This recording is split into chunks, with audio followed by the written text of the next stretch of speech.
ನಂಬಿದ್ರೆ ಮನೆ ಬೆಳೆಸ್ತಾಳೆ, ನಂಬುದ ಹೋದ್ರೆ ಕುಯ್ತಾಳೆ ಮನೆನ. ನನ್ನ ಜೀವನದಲ್ಲಿ ನಡೆದಿರ್ತಕ್ಕಂಥ ಅವಳಿಂದ ಅಂದ್ರೆ ನಾವು ಇರ್ತಿರ್ಲಿಲ್ಲ ಇಲ್ಲಿವರೆಗೂ. ನಾನು ಪೂಜೆ ಮಾಡಿದ್ರೆ ಕದ್ದುವಾಗಿದ್ದಾಗ ಎಲ್ಲೋ ಇದ್ದಾಗ ನನ್ನ ಬಿಡದಲ್ಲೇ ಕರ್ಕೊಂಬಂದು ನನಗೂ ಅಭಿವೃದ್ಧಿ ಮಾಡಿ ಬೇಕಾದ ಥರದ್ದು ಕೊಟ್ಟವಳೆ.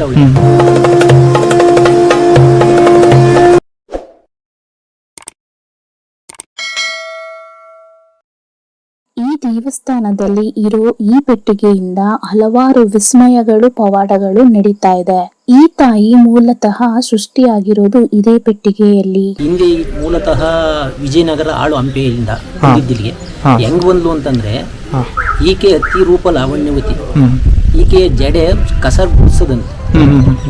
ಅಷ್ಟು ಉದ್ದ ಇದ್ದಾಗ ತಂದೆ ಹಸು ಕರು ಮೇಸಕ್ ಹೋದಾಗ ಹಸು ಜೊತೆ ಕರುನು ಓಡೋದಾಗ ತಾಯಿ ಕರ ಹಿಡ್ಕೊಂಬ ಅಂತ ಕರೆದಾಗ ಆ ತಾಯಿ ಬಂದು ಕರ ಹಿಡ್ಕೊಂಬರಕ್ ಹೋದಾಗ ಹಗ್ಗ ಇರ್ಲಿಲ್ಲ ಅದಕ್ಕೆ. ಹಗ್ಗ ಇಲ್ಲದಾಗ ತನ್ನ ಜಡೆನೆ ಸುತ್ಕೊಂಡು ಹೋಗಿ ಕಡಿದಾಗ ಅಲ್ಲೆಲ್ಲ ಇಂಥ ರೂಪವತಿ ಇಲ್ಲಿ ಇದ್ದಾಳಲ್ಲ ಅಂತೇಳಿ ಪಾಳ್ಯಗಾರನಿಗೆ ಕಣ್ಣು ಬಿದ್ದು ಆ ಮನೆಯ ತಂದೆನ ಕರೆಸಿದಾಗ, ರಾತ್ರಿ ನಿನ್ನ ಮಗಳು ನನ್ನ ಮನೆಗೆ ಕಳಿಸು ಅಂತ ಹೇಳಿದಾಗ ಎದ್ರಿಕೊಂಡು ಏನು ಮಾಡ್ತಾರೋ ಏನು ಬಿಡ್ತಾರೋ ಅಂತ ಎದ್ರಿಕೊಂಡು ರಾತ್ರಿ ಊರು ಬಿಟ್ಟು ಬಂದು ಅವರು ಅದೇ ಓದಾದ್ಲ ಅಂತ ಓಡಿಸ್ಕೊಂಡು ಬಂದಾಗ ಆ ತಾಯಿ ಇಲ್ಲಿ ಏನು ಮೂಲತಃ ಇಲ್ಲಿ ನೆಲೆಸವಳೆ. ಅಲ್ಲಿ 2 ಜೋಡಿ ವಂಗೆ ಮರ. ಇದು ಫುಲ್ ಈ ದೇವಸ್ಥಾನ ಸರೌಂಡಿಂಗ್ ಫುಲ್ ವಂಗೆ ಮರ ಹಿಂದೆ. ಈಗ ಅದು ಒಗಿದೆ. ಹಿಂದೆ 2 ವಂಗೆ ಮರಕ್ಕೆ ಅದೊಂದು ಉಜಿರಿ ಪೆಟ್ಟಿಗೆ ಅಂತ ಇದೆ. ಈ ತಹ ಮೂಲತಃ ಪೆಟ್ಟಿಗೆ ಅಂದ್ರೆ ಅದು ನಮ್ಮ ಉತ್ಸವ ಮೂರ್ತಿ ಐತಲ್ಲ, ಗುಂಗುರು ಮಳೆಯಲ್ಲಿ ಅದರ ಅಡಿ ಇದೆ, ತೋರಿಸ್ತೀವಿ. ಅದು ಇಲ್ಲಿ ಆ ಪೆಟ್ಟಿಗೆ ನೇತಾಕೊಂಡು ಅಮ್ಮ ನಾನು ಒಂದೇಟ್ಗೆ ಪಾಳೆಗಾರ ಹುಡಿಕೊಂಡು ಇಲ್ಲಿಗೂ ಬಂದಾಗ ನನ್ನ ಮಗಳು ಕತೆ ಮುಗೀತು ಅಂತ ಅಂದಾಗ, ಆಗ ತಂದೆ ನೀನು ಒಂದು ತಾಯಿ ಒಂದು ತಂದೆ ಹುಟ್ಟಿದ್ರೆ ನೀನು ಇಲ್ಲೇ ಒಡಮೂಡಿ ಬಿಡು ಅಂತ ಅಂದಾಗ 2 ಜೋಡಿ ವಂಗೆ ಮರಕ್ಕೆ ನೇತಾಕೊಂಡು ಒಡಮೂಡಿದ್ವಿ. ಅವತ್ತಿನಿಂದ ತಾಯಿನ ವಂಗೆ ಲಕ್ಷ್ಮಿ ಅಂತ ಕರ್ಕೊಂಡು ಬಂದು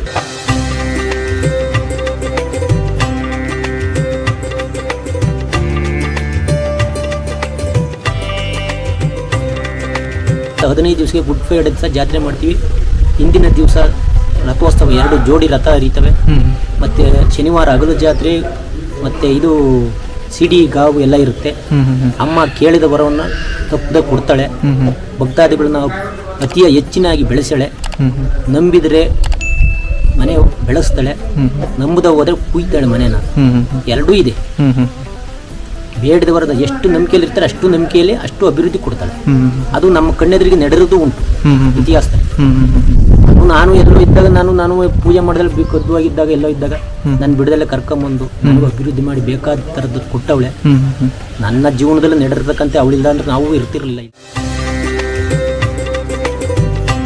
ಪ್ರಥಮ ಶಾಸ್ತ್ರ ಅಂತ ಮಾಡ್ತೀವಿ. ಭಾನುವಾರ ಬರ್ತದೋ, ಭಾನುವಾರ ಬೆಳಗಿನ ಜಾವದಲ್ಲಿ ಹೊರಗಡೆ ಹೋಗಿ ಕಾಡಿಗೆ ಹೋಗಿ 106 ಥರ ಗಿಡಮೂಲಿಕೆ ತಂದು ಅದನ್ನ ಮುದ್ದು ಅಂತ ಮಾಡ್ತೀವಿ. ಅದನ್ನ ಕುಟ್ಟಿ ಅದೇ ಭಾನುವಾರ ಸಂಜೆ 12 ಗಂಟೆ ರಾತ್ರಿಯಲ್ಲಿ ಕುಟ್ಟಿ ದೇವರಿಗೆ ಬಂದು ಪೂಜೆ ಗೀಜೆ ಎಲ್ಲ ಮಾಡಿದ್ಮೇಲೆ ಅದನ್ನ ಬೇಯಿಸಿ ಮಡಗಿ ದಿನ ಸಂಜೆ ಹೊತ್ತು ಶಾಸ್ತ್ರ ಮಾಡ್ಲೇಬೇಕು. ಮದುವೆ ಹೆಣ್ಣಿಗೆ ಏನ್ ಶಾಸ್ತ್ರ ಮಾಡ್ತೀವಿ ಆ ಟೈಪ್ ಅದ್ ಮಾಡಿದ್ಮೇಲೆ ದಿನ ಸಂಜೆ ಹೊತ್ತು ಉತ್ಸವ ಇರುತ್ತೆ. ಬುಧವಾರ ನೈಟು ಸಣ್ಣ ರಥೋತ್ಸವ, ಮತ್ತೆ ಗುರುವಾರ ನೈಟು ದೊಡ್ಡ ರಥೋತ್ಸವ, ಗುರುವಾರ ಮಧ್ಯಮನೆ ಪೂಜೆ, ಮತ್ತೆ ಶುಕ್ರವಾರ ಹಬ್ಬ, ಶನಿವಾರ ಹಬ್ಬದ ಜಾತ್ರೆ ನಡೆಯುತ್ತೆ. ಈ ಪೆಟ್ಟಿಗೆಯನ್ನ ಜಾತ್ರಾ ಸಮಯದಲ್ಲಿ ಮಾತ್ರ ತೆಗೆಯಲಾಗುತ್ತೆ, ಅಂದರೆ ವರ್ಷಕ್ಕೊಮ್ಮೆ ಮಾತ್ರ ತೆಗೆಯಲಾಗುತ್ತೆ. ಈ ನಂಬಿದ ಭಕ್ತರಿಗೆ ಒಳಿತನ್ನು ಮಾಡುತ್ತಾ ವಿಸ್ಮಯಗಳನ್ನ ಸೃಷ್ಟಿಸುತ್ತಾ ಇಲ್ಲಿ ನೆಲೆ ಹೊರಿತಾಳೆ. ಈ ಜೀವನ ಸಾಕು, ನನಗಿನ್ನೂ ಕಷ್ಟಗಳನ್ನ ಸಹಿಸಿಕೊಳ್ಳೋಕೆ ಶಕ್ತಿ ಇಲ್ಲ ಅನ್ನೋರು ಈ ದೇವಸ್ಥಾನಕ್ಕೆ ಒಮ್ಮೆ ಭೇಟಿ ಕೊಡಿ. ಬಡತನದಿಂದ ಬೇಸತ್ತು ಹೋಗಿದ್ರೆ ಪ್ರತಿ ಶುಕ್ರವಾರ ಈ ದೇವಸ್ಥಾನಕ್ಕೆ ಭೇಟಿ ಕೊಟ್ರೆ ನಿಮ್ಮ ಎಲ್ಲ ಆರ್ಥಿಕ ಸಮಸ್ಯೆ ದೂರ ಆಗುತ್ತೆ.